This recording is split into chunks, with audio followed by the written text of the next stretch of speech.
Pinatawan na ng 90-day suspension ng Land Transportation Office or LTO ang driver ng nanakit ng isang lalaki na may tulak na kariton at may kasama pang paslit.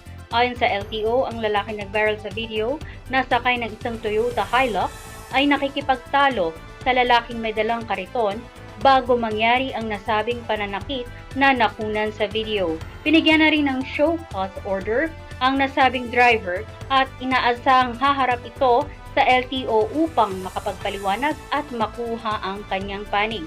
Ayon naman kay LTO Assistant Secretary na si Marcos V. Lacanilaw, mariin niyang kinukondena ang ganitong pananakit at asal na makikita sa video.